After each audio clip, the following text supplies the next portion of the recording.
Start recording. All right, boom, we're recording. Awesome. Welcome to the Progression Experience, where I bring you people of the high caliber to help you experience progression. I'm your host, in the Audate. Today, I have Zakiya Larry. Zakiya is a highly sought-after media coach, and she's an on-air talent. Plus, she's an award-winning public relationships executive. She's the founder and the CEO of Quest Media Training, which is a strategic communications firm that provides interview preparedness, strategic messaging, crisis communications, and public relationships for faith leaders. And she's an elevation strategist. Thank you for having me on the show, Zakiya. Thank you for the invitation. I'm super excited. Likewise. Now, first and foremost, I want to show the people how we got introduced. I was out in Houston, Texas, and that's when we connected on an event that you and I both were speaking at. Absolutely. So it's so amazing. It was a perfect way to kick off 2018. It was a champion mindset event. And what was so cool about it is that it was so many different industries represented, right? Real estate and motivational speaking. And for me, brand development and mastering the media. And it just all made sense for the entrepreneurs and people who want to invest in the room. And what I think is so cool is you and I met and we jumped on, we did some innovative stuff and people were kind of like, oh, what are they doing? Right. So you're still, you were moving that ball forward, still using, I love this progression, right? Because you're using social media right there on site. And yeah, we connected through your mentor and a guy that I highly, highly respect, Eric Stoller. So it was a really cool weekend, right? We had a chance to do 2 cities actually together.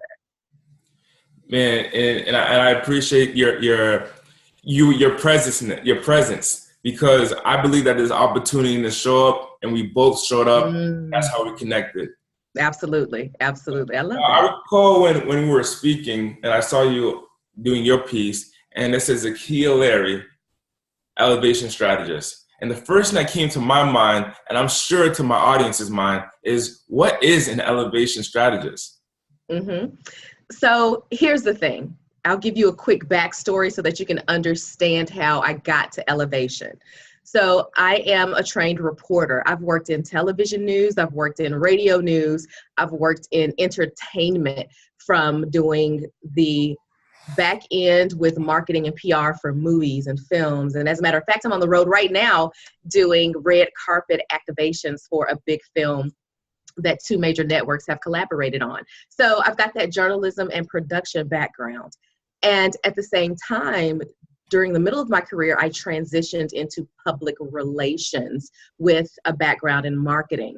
And so I went into strategic messaging, helping companies and individuals avoid going into a crisis, how to build a brand, how to shape public opinion. And so one day I said, wait a minute, I've got this journalism and producer part of me. I've got the public relations, messaging, brand side of me. How do I bring that together and use this to serve others? Right. And I realized that people have no idea how media works, and people also aren't quite sure how to use PR for their own brands, especially entrepreneurs.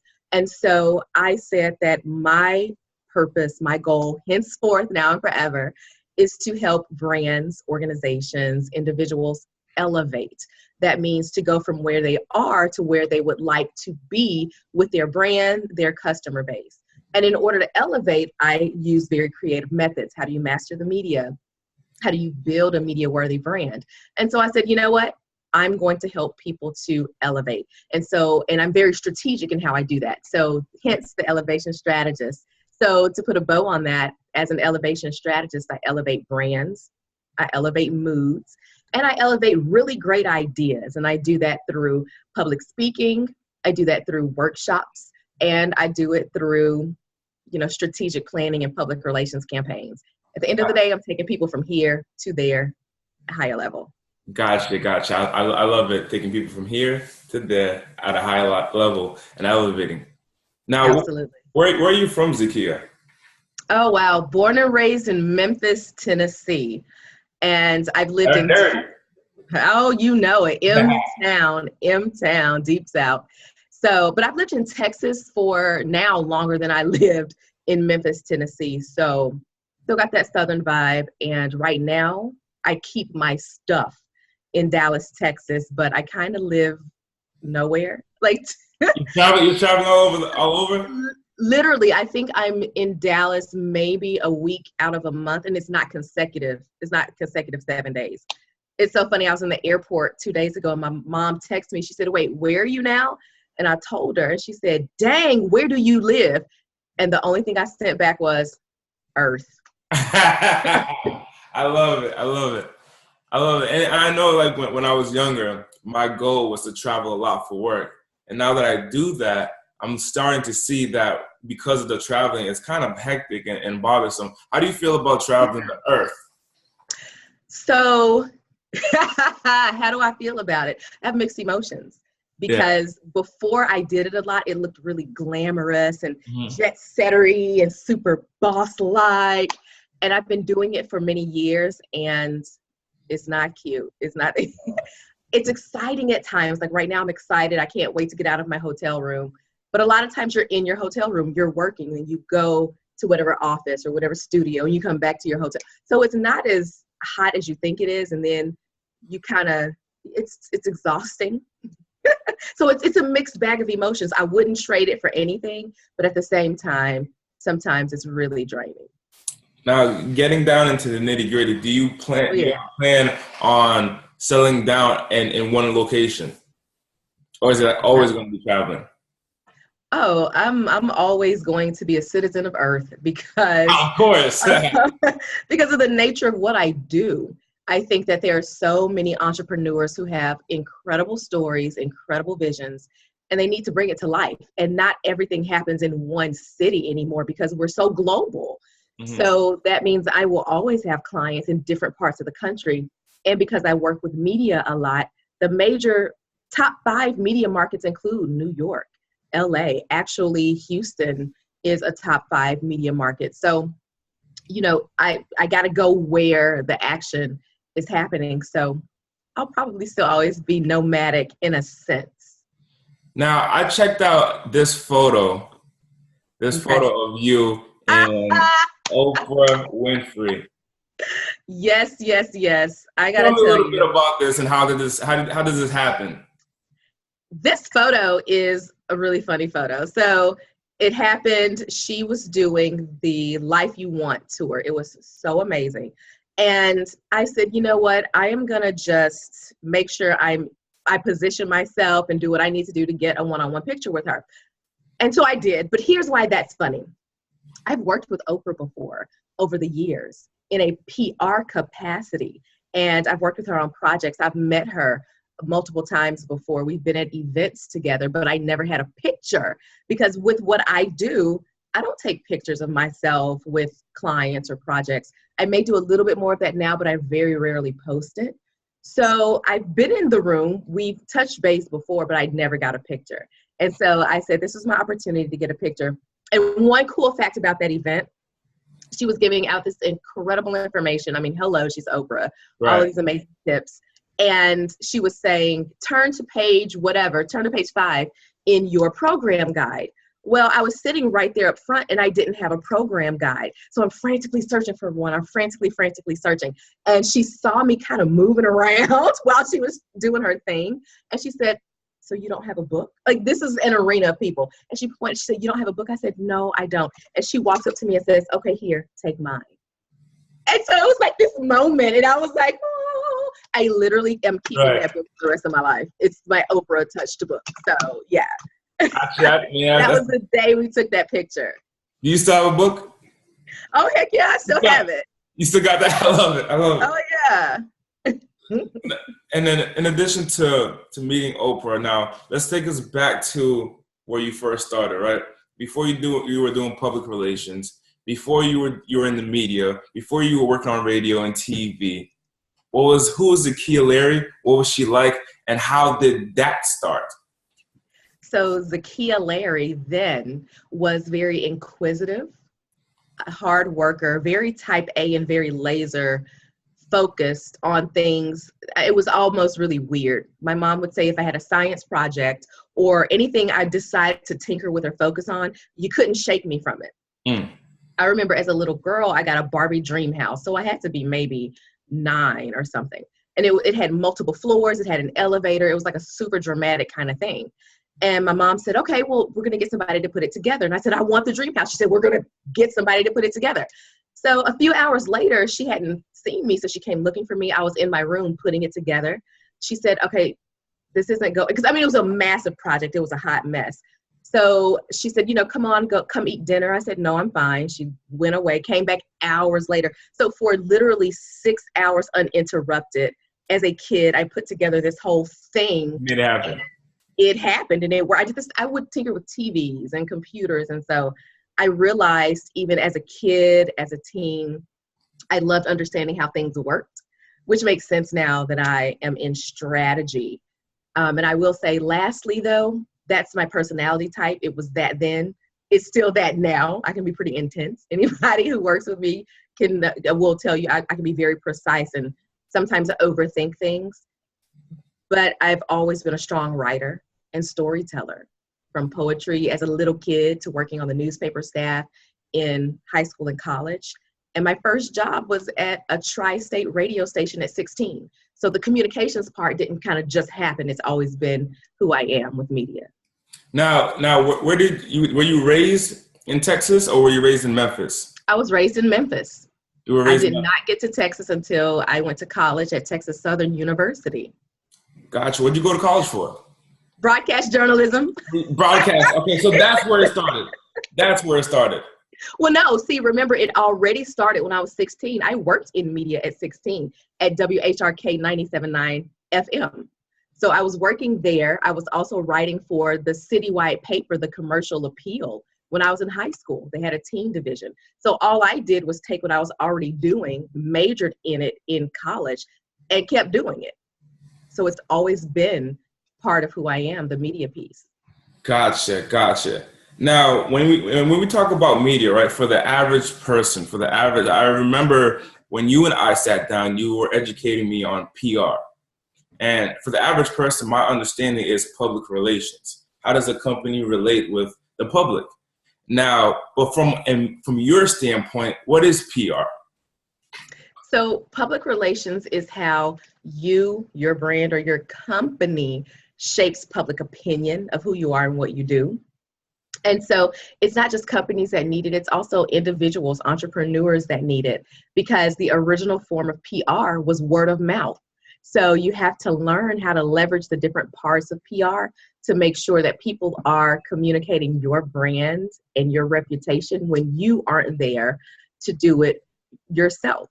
And the quick difference between marketing and PR is marketing is meant to sell. Mm-hmm. PR is meant to shape, which means you need PR so people can learn about you, know, like, and trust you, so that by the time you market something, they're ready to buy. Gotcha. Now, a lot of entrepreneurs and startups follow Andy Audate now. Now, is PR something that's necessary for a new company? Is that something that they should invest in? Now, when I say a new company, I'm talking about in their first year, when they're looking to grow sales and develop who they are as a brand. Absolutely. But let me say this. PR has about 5 different tenets. And I'm not going to go into all of those right now, but here's what you need to understand. When people think PR, especially startups, they immediately think media. Media relations is only one part of a full PR industry or scope. I will say this, most startups are not ready for the media relations part of PR. Mm-hmm. Because if you're brand new, you don't have any numbers, you don't have a lot of customers, there's not much to talk about because you don't have anything that you can really show as evidence. However, another part of PR is brand awareness, brand shaping, creating and galvanizing an audience. You definitely need that when you're first coming out with your company, because you're going to need to know who are you? How do you shape who you are? How do you communicate who you are? Where do you communicate that message? What's your target audience? Deeper than marketing. Marketing target audiences will tell you, people from 18 to 25 who make between $30,000 and $50,000 a year. Yeah, that's good. You do need those marketing stats for your target audience. But PR digs deeper. PR says, okay, all right, great. But between 18 and 25 years of age, who are these people? Do you know how many people that is? Who are these people? What do they like? How do they communicate? What do they gravitate toward? How do you reach them so specifically that you build a tribe that becomes loyal and drives your sales? Gotcha. So one key thing that you said to me, that you just said, was building a tribe. And I understand that when you have a brand, you got to have the followers behind the brand, and that elevates the brand. So how does a speaker like myself, or the people that are following me, or a one-person brand, build a tribe? Absolutely. You want to use some key PR techniques that I teach people all the time. So you're going to want to write these down. You want to first research who your tribe is, or who you want them to be. One, research that. Figure out where they hang out.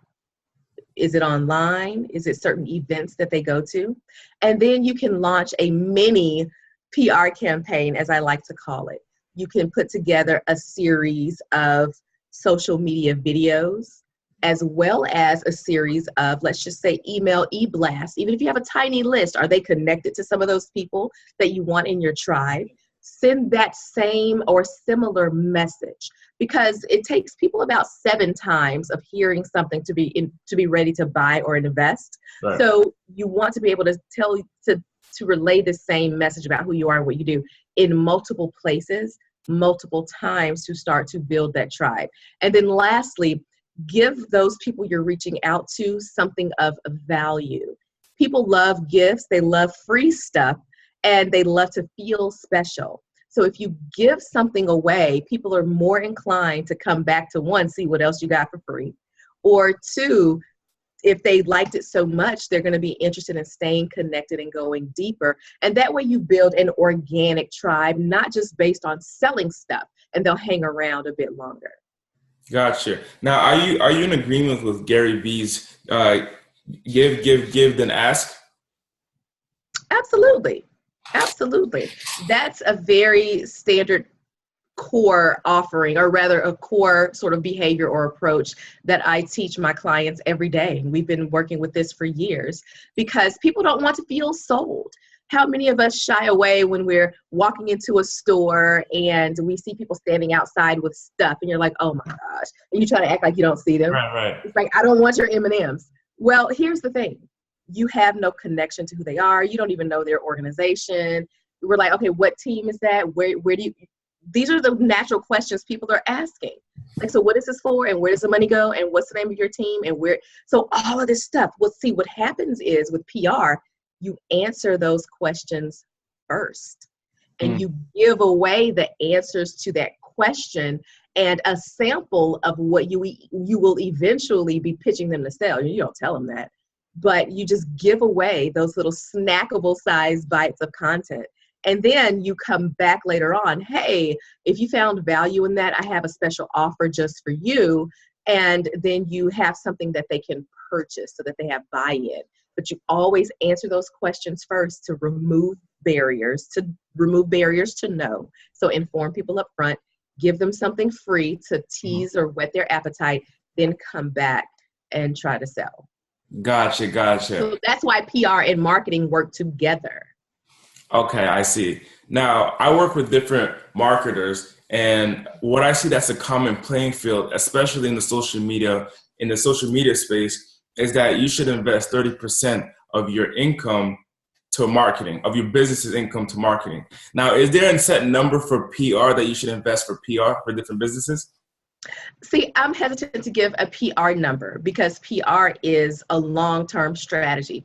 Often you can have marketing for a specific product. PR is for your brand overall across the board. So I'll use this as an example. I'm working with a very influential organization. They have a 3,000 person membership, and they have a conference coming up. Now, we brought on marketing for the conference. That's a one-time thing. That's when you're going to have that 30% investment in the budget. But PR is all year.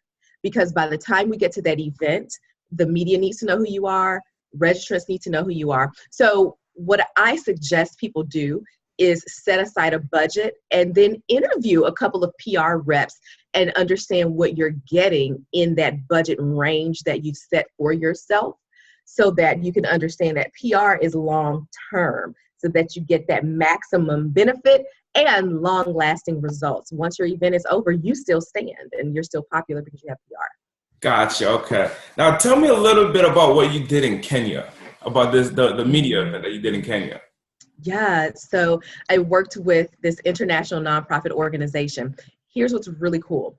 At the time, they were building wells, and there was this village in Kenya that only had a water source that was very far away. You know, people had to walk for miles and miles, and it still wasn't enough water for that village. In that particular area, there was a very small well then built coming from that tiny water source. So it helped a little bit.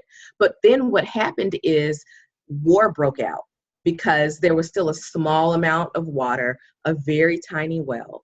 And so the organization that I was doing PR for said, we gotta help the people. So they went into Nairobi, Kenya, built additional, more effective wells, and it ended tribal warfare. No kidding.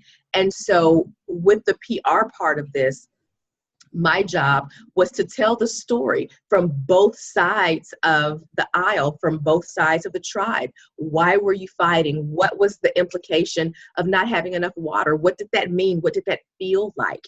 And then I looked at the organization. What was the impact? And then worked with government officials and media in Kenya. And we did a press conference to announce that peace had returned to this region. Here's why, and then here's how other organizations can help do the same in other arenas. It was bananas. And it's so crazy because for days on end, I didn't sleep because I'm working with a different continent, not just a time zone.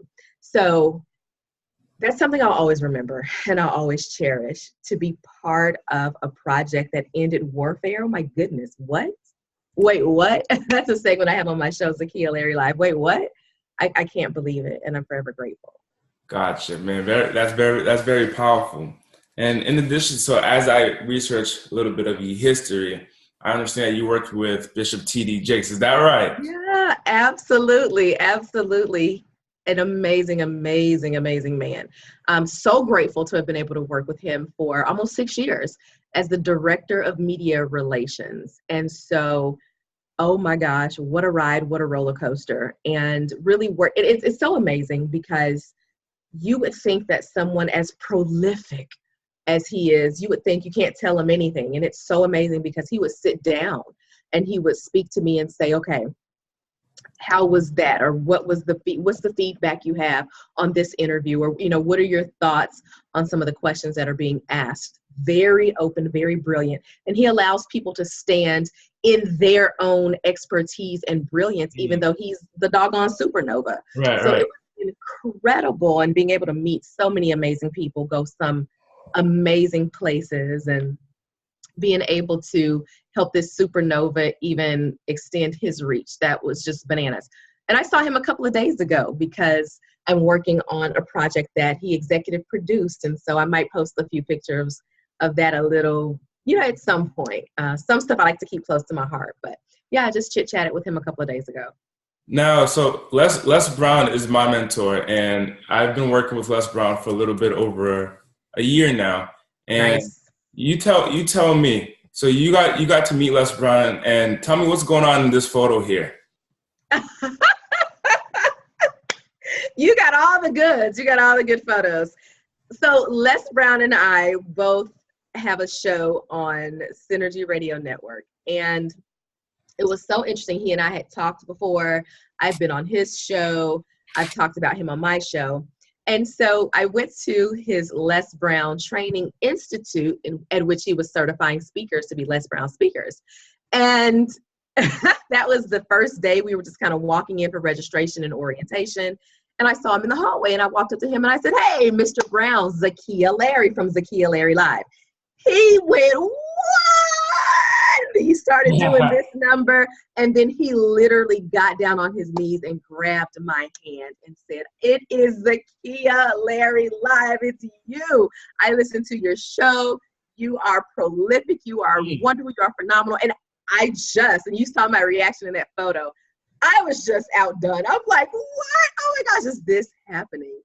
It was such an incredible moment. He's such a great heart. And one of the things I shared when I posted that picture is, what type of giant is this that he would even so lovingly, pay homage to someone else in his own space. So that's how phenomenal Les Brown is. And that was another epic moment that I'm always, always, always going to hold very dear and close to my heart. 100%. Now, what do you suggest for the people who are looking to build their brand and grow their brand? What strategies should they use in addition to what you discussed about, building the tribe and getting people to start following you? But what other tips and tricks can you give for people looking to build their brand? One, be specific. Be specific. Two, be strategic. Those go together. Here's what I mean. A lot of times when we're building a brand, we often put out a lot of different kind of content. You have to remember that audiences have a very short attention span, and they need you to explain things for them because it's so much information coming left and right. So be very specific about who you are and what you do. A lot of times people say, I'm a speaker, I'm an author, I'm a coach, I'm a pastor, I'm a teacher. That's too much. That's too much. You got to boil it down to one or two easily rememberable things so that people can repeat that for you. So whenever you're building a brand, this is not the time to flesh out all of your accolades. You got to pick the top one or two, or the top one or two that explain what you do. Quick example, I'm an elevation strategist. People who are looking for elevation, that means something to you. They go, elevation, I think I need that. What does that mean? And then I have a conversation with them. Oh, PR, branding, I do workshops, or I can do one-on-one coach. That's when you flesh out all of that stuff. But when you come out the gate with too many details, people get confused, they shut down. So building your brand, be very specific. Who are you? What do you do? Leave that other stuff on the table for when it's time to explain what you do. Don't come out the gate with it. It's too much. Two, strategic, very strategic.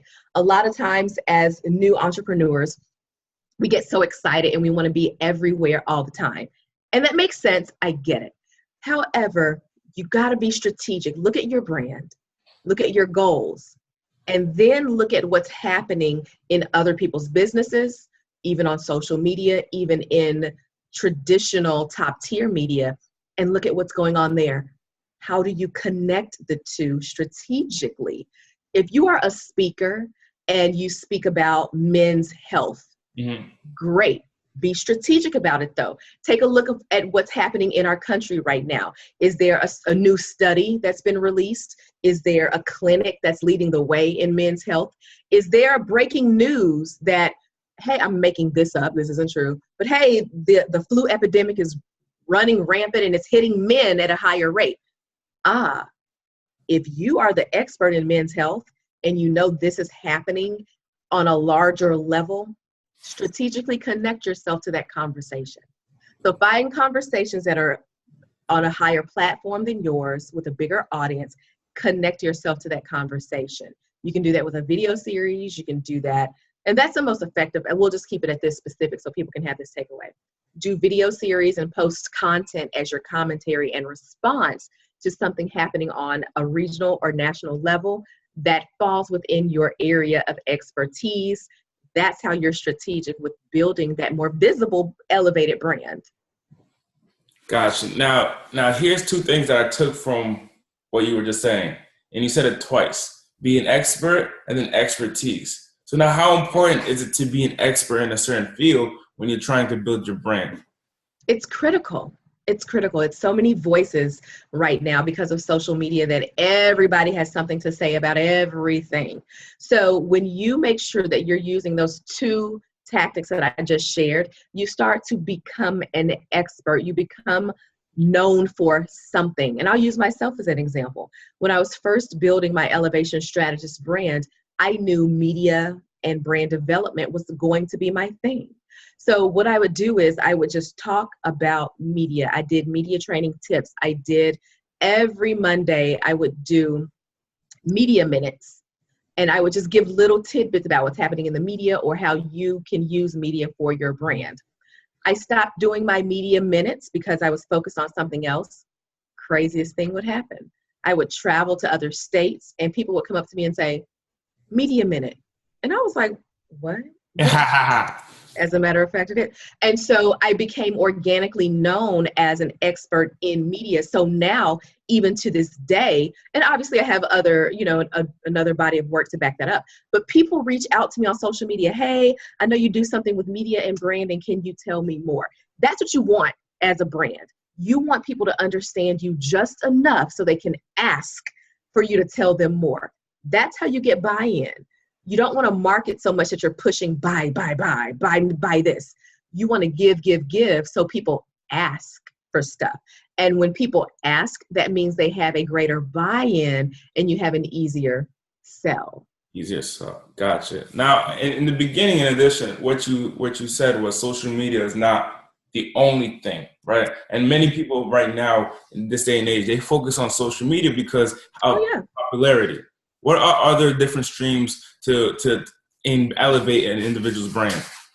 Oh my goodness, it's so many more. I say this, social media is a tactic. It's huge now. So people have totally separate departments that run that, but they still, especially if you work in an agency setting, that social media team will always still be connected to the PR and marketing team because it's still a tactic to a larger approach. So in addition to social media, you want to do influencer outreach. That's everything from attending certain events, speaking at certain events that are inside of your wheelhouse. And even if you're not speaking, like I said, attending, make sure you're getting the right photos with the right people. That's called positioning to grow your brand. And remember, you take that and put it on social media. You see how those two are connected? Yeah. So when you're in the room, that's when you're talking to people, exchanging cards. That's your huge line of business. That's that back room, back pocket. Yes, these are my contacts. But then you're posting on social media to drive more awareness as well. So you want to do influencer events, influencer outreach and engagement. Social media, absolutely, that's a part. But then you want to look into other forms of media.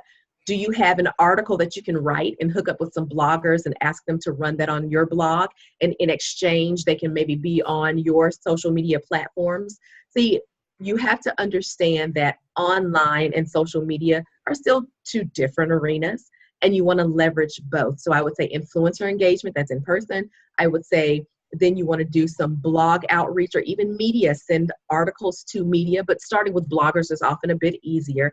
And then also you want to have a social media strategy with your own content and bring it full circle, post from those other two arenas I just shared with you on your social media profile, and then you have a complete brand approach. Now let's get practical. I have many more speakers that follow me. Either they're aspiring speakers or they currently are speakers or they're at the top of their game right now. Now, how does an individual practically contact a blogger? Because I think that at some point when it comes to, actually typing the email or getting in contact, that what comes down in their mind is that I don't know what to say. So how does an individual contact a blogger and get that ability to start exposing their brand? So that's one of the things I work with people on my Master the Media monthly coaching call. And so that information is, under my coaching tab on my website because it's a very specific way to do that. But for the purpose of this conversation, I can give you the overview. So you want to make sure you have a very clear pitch, and your pitch should do that blogger's work for them. I also have a radio show. The actual building is based in Houston, but it's broadcast all over the world online too. But here, I'm going to give you this first. Here's one of the things that just drives me insane. Because remember, I'm also a news producer who has a show who helps people with PR. People will email me and say, hey, I want to be on your show. I wrote a book. I attached information about it. Let me know. Let you know what? So you think that I am going to research you to put you on my show to promote your event? Yeah, good day. No, I'm not. Because I'm catching flights and I don't live anywhere. I live on Earth. Right. So Yeah, I'm not going to do that. And quite frankly, I'm offended because it's lazy. So what I need people to do is, especially if you're a speaker, research that blogger's information, research what that blogger likes to talk about. Maybe they don't even talk about your subject, so don't even reach out to them. Find that blogger that talks about what you're strongest in, and then tell that blogger, hey, here's my name. This is what I talk about. This is how I could talk about it on your show. This is when I'm available. Please let me know. That's helpful because, hey, I wrote a book. Hey, I'm a speaker. Attaches more information. It's very lackadaisical and it's highly offensive. So you want to be very specific in your pitch, and you want to do that blogger or that reporter's work for them. Don't try to make somebody research you when you are asking to be on their platform. Plus, it just gets you in the door easier because people can scan it. I like it. Boom, let's do it. Right. You again, and I said this earlier, remove as many barriers to no as you can, and you do that with the pitch. That's how you work with those bloggers. Gotcha. Okay, understood. Now I see that you're a speaker and you're speaking all over the world. Why first and foremost are you speaking? Aren't you a person that's supposed to be behind the scenes working with companies? Why are you in the front speaking? So remember, with elevation, I elevate through either keynote speaking, workshops, or public relations. Now, public relations is behind the scenes. I'm the one picking up the phone and saying, hey, CNN, hey, Today Show, hey, Good Morning America. And then you see TD Jakes pop up on TV, right? So that's that behind the scenes piece. And with several other clients across industries, I've worked with politicians, I've worked with athletes, I work with authors, I've worked with speakers. So that's that behind the scenes piece. But I realized I can't do that for everyone. One, it's only so many hours in a day. And budget. A lot of people don't have the budget that can hire my firm. And that's okay. So then what I do is I take that knowledge, the same thing I'm doing every day for my clients behind the scenes. I get on stage, I get a mic, I get some paper and a marker, and I teach entrepreneurs how to do it. I go into companies and corporations, and even if they have a communications team and they want to know, how do we communicate this message that our comms team is giving us? How do we use social media individually and not get fired? Right. I go in and talk about that. So I end up being on stage, I speak, and because motivation is something I love, I weave that in. But at the end of the day, I'm on stage teaching brands how to elevate, how to master the media. And then when I do motivational speaking, I use the same tactics and I teach people how to elevate themselves internally. And I got to tell you, it's the exact same process. And I actually did that in Houston a couple of weeks ago when we were on site together. I helped a person elevate professionally and personally using the exact same techniques. Gotcha. Okay, and I see that. Now, for an individual like myself, or for the people following me, and they see that, okay, you're working with TD Jakes, you're working with these top level individuals, and you're working with these top media outlets such as CNN, Good Morning America. At what point does an individual have to get at in their career to be able to hop on CNN, hop on Good Morning America, or any of those other media outlets? So those media outlets, we'll call those tier one. They are looking for either exceptional stories. So if you have a huge story about overcoming adversity or a huge service project that you've done, they'd be interested in that because remember, they still are talking to the everyday American. So they're looking for that huge, compelling story. And then they also are working with those highly visible celebrity people. And that's just who they bring on. That's their audience. That's fine. I would say that it's not about making Today's Show and Good Morning America your only goal or your ultimate goal. The secret sauce is making sure you blanket and flood the local and regional level in which you live. That's where you get the clients. That's where you get the speaking engagements. By the time you get to Good Morning America and Today's Show, you're telling a story that already has proof behind it, and you get that proof by being on local channel 2, local channel 5. I'll add this last secret because a lot of people don't know this. Our local TV stations, we think it's just, oh, that's channel 2, I'm used to them. Don't sleep. Do not sleep. They're called affiliates. It's almost like a franchise, okay? So let's just say Toyota now has, no. Yeah, that's fair. Toyota's opening this huge plant in the Dallas area. But there are Toyota dealerships in every single city, right? That's how that works. That's how TV works. So just because you have NBC5 in your city, yeah, their parent company is NBC New York, right? So the station, the network that carries the Today Show, the channel that plays the Today Show in your city, and when the news comes on after that, that's the affiliate. That's why they carry the Today Show. So their mama company is the one in New York. You want to make sure you connect with that local station because they're an affiliate. And sometimes, depending on the type of story, once you can get a story onto your local station, other outlets who are still affiliates can see it and sometimes could pick it up. Gotcha. Now I've seen where other speakers get on the local show, the local NBC show, the local ABC show, and they're speaking about their book. Why would that be an important aspect in their career and in their brand to get on that type of show? Now I know that it's publicity, but what's another reason why it's beneficial? I'm going to go right back to publicity. People don't understand that part. People think publicity, oh, I got seen. No, publicity drives numbers. It drives your tribe. It creates trust. It creates buy-in. And going back to that piece about being an expert, it positions you in that expert space. It now becomes a living, breathing calling card or resume. So it's deeper than just being like, oh, I got seen on here today. It does those 5 things minimum, right? And then the next part that's so critical, what's happening when they're on those shows is, again, they're getting visibility. They can take that and say, hey, New York, I was on your local affiliate. This is what I talk about. Or there are corporations who like being attached to big brands.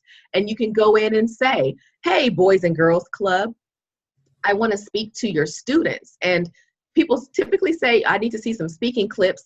Sure. Here's a speaking clip. And they're like, okay. Here's me on NBC5. Oh, wait, this person is a somebody. So it also drives perception. Gotcha. It's called borrowed credibility. When you are on an outlet that's already vetted, huge, historic, and known, when you get on that outlet, it's saying, if they trust him, I have to. Gotcha. Okay. Borrowed credibility. And I recall when I started in the Les Brown Institute, Les Brown was telling me about using borrowed credibility. Use the credibility that Les Brown has when you're in the speaking space. Absolutely. How important is that borrowed credibility? It's critical. It's critical because it accelerates your elevation, because you can try to build a brand on your own, but we all know the greatest success comes in partnerships, but also that borrowed credibility. Because again, you may not have gotten far enough in your brand to be able to stand alone and say, hey, I want to charge $10,000 for a workshop or a speaking engagement. People are like, I'm sorry, who are you again? Yes. So what do you do? But when you say, by the way, this is who I work with, this is who I consult, this is who trusts me, this is who pays me. Okay, now you're talking. Now we're cooking with grease. So they become an endorsement, almost a long-term endorsement, because you can always harken back to the fact that you are positioned right next to this person. And so borrowed credibility is critical. It's absolutely critical. So now let me ask you this. Is this a practical tactic for borrowed credibility here that we have here? Oh, most certainly. Most certainly. Because there are corporations that I'm working with. There are proposals that I have out for major corporations and major brands. And I know they'll see this. Let me tell you the strategy behind that photo. People are so focused on social media, depending on what you do and what you offer. I got to tell you, your audience may not be on social media. Because social media is made up of a lot of spectators. I don't care if you scroll and like. I don't need spectators. I need supporters. So I post this picture, and my mom and grandma and cousins will see it, and a few entrepreneurs. And these are people that we need and that I love. I'm going to tell you, it's rare that the person holding my proposal is scrolling Instagram, because I don't need to be popular. I need to be effective because of what I do. So, but here's the thing. I now know, because of being a journalist, that these high-level people still research you. They're not going to hang out. They're not going to follow you. They're not going to post emojis, but they will research you. And instead of now going straight to LinkedIn, because we know LinkedIn is a very polished presentation, they'll take a peek at your LinkedIn. They're going to go to your social media to see if you're saying something reckless, to see if you're crazy, to see what you're doing. And they're going to just happen to scroll by me and Oprah. Right? So instead of me saying, hey, corporation, hire me, I've worked with Oprah, we took a picture. No. Who cares? Right? These are my credentials. This is my proposal. And we're having that business conversation. But I know that executive, once she reads my proposal, is going to Google my name. And once this executive Googles my name, she's going to scroll. That's the strategy behind this. Understand where your people are. My people aren't on social media. There's some speakers here. That's where most of your people might be, and that's fine. But my people are not, because I work with a certain clientele. That's fine, which means they're in a different age bracket. That's fine. I know they research. Gotcha. So that's where you bring everything full circle. That's why I don't use social media as my only brand focus. I use it as a tactic in a larger PR and marketing plan, which is what I shared when we first started. You gotta have both. You gotta have both. Now, how do we brand our social media when we're trying to enter the marketplace and be an expert in a certain industry? And the reason I ask that, and I bring that up, is because I work with speakers who contact me and say, I want to speak on a larger stage, and preferably one that you're working on either with Les Brown or with Lewis and these top level individuals. But when I go to their social media, it's a picture of them and their dog, or just their dog as their profile picture, and there's not much about who they are on their social media platforms. Exactly. I'm going to keep saying it until I am a broken record. You have got to be specific. Okay. And I just shared the strategy that I use. If I know what I want to do and the type of client that I'm looking for, then I'm going to leave clues of who I am as it relates to what I'm trying to get. Gotcha. So if you want to be a speaker and you want to speak about cupcakes, there better be cupcakes everywhere your name pops up. There should be video clips of you speaking next to cupcakes everywhere your name pops up. We don't need to see your dog unless your dog is a cupcake. We don't need to see you and your mom unless your mom is on a stage introducing you to come speak. You've got to be very specific about who you are and your goal, and you need to show that using the same strategy I just shared with you that I do even for myself. Gotcha. So be specific and leave clues. That's the biggest takeaway. Absolutely. Leave clues. You don't want to be overwhelming, and you don't want to actually become annoying. Hey, I am a speaker. Great, right? Don't tell me you're a speaker, speak. Hey, I am a baker. Don't tell me you're a baker, bake. So what that means is, instead of hopping on and saying, hi, my name is Ann, and I'm a speaker and a coach. Because everyone is, nobody trusts you. It's too much, because it's too much. Everybody's saying that. Hi, I'm Ann. Today I'm giving you 3 tips on how to better your life. Oh, is she a coach? Duh. So you need to help people to understand who you are and what you do by doing it, instead of just saying that's who you are. So post those tips. Post videos of you speaking, post photos of you speaking. That way you don't have to describe yourself as a speaker. It becomes organic, and people know you as that. They're not going to repeat what you say about you. They're going to repeat what they saw. Gotcha. Now, as we wrap up, where can people contact you? Absolutely. So my contact information is very consistent.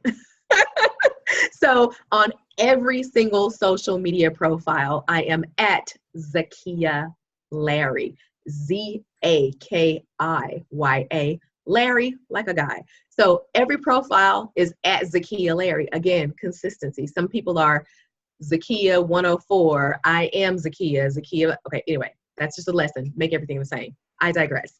On all social media profiles, I'm at Zakiya Larry, and then my website is zakiyalary.com. You can get more information about my programs, coaching, and speaking at zakiyalary.com/coaching. Thank you so much, Zakiya, for being on the show.